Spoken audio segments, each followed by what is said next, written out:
నా ఇన్స్టాగ్రామ్లో ఉన్న ఫాలోవర్స్ అందరికి నమస్కారం. నేను కరెక్ట్ వారం కింద ఈ vehicle Maruti Suzuki Alto LXI 2007 model అయితే అమ్మడానికి పెట్టాను కదా. ఈరోజు అన్న వాళ్ళు వనపర్తి నుంచి వచ్చి ఈ వెహికల్ అయితే తీసుకెళ్తున్నారు. నేను ఫైనల్ ప్రైస్ వచ్చేసి 55,000 చెప్పిన, అదే రేట్కి అన్న వాళ్ళు తీసుకెళ్తున్నారు. 45,000 అయితే ఫోన్పే చేసి ఇంకా 10,000 సీసీ కోసం అయితే ఆపడం జరిగింది. ఎవరికైనా సరే ఈ వెహికల్ పైన ఇంట్రెస్ట్ ఉంటే దీనికోసం కాల్ చేయడం అయితే మర్చిపోండి. ఈ వెహికల్ అయితే సోల్డ్ అవుట్ అయిపోయింది. వనపర్తి నుంచి వచ్చి అన్న వాళ్ళు అయితే తీసుకెళ్తున్నారు. ఎలా ఉందన్న వెహికల్? బాగుందా? చెప్పిన కండిషన్ ఓకే కదా? ఈ బండుకున్న కండిషన్ మొత్తం చెప్పాను కదా. ఈ బండుకున్న ప్రాబ్లం వచ్చేసి ఓన్లీ టైర్లు ఒకటే, ఒక 5 టైర్లు వేయించుకోవాలి.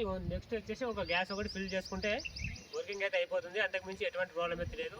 వీళ్ళ అదృష్టం ఏంటంటే 2007 మోడల్, ఇంకా 3 సంవత్సరాలు లైఫ్ ఉన్న బండి కేవలం 55,000కి తీసుకెళ్ళిపోతున్నారు. అది వీళ్ళ అదృష్టం. ఎందుకంటే 7 మోడల్ 55,000కి అసలు దొరకదు. ఎందుకంటే మన దగ్గర కొంచెం ఎమర్జెన్సీ కోసం ఓనర్ వాళ్ళు బండ్లు అమ్ముతుంటారు కాబట్టి నాకు ఎమర్జెన్సీ తెచ్చిచ్చినందుకు వీళ్ళకి తక్కువ రేట్లో ఇచ్చేసిన. జాగ్రత్తగా తీసుకెళ్ళిపోండి రైటా.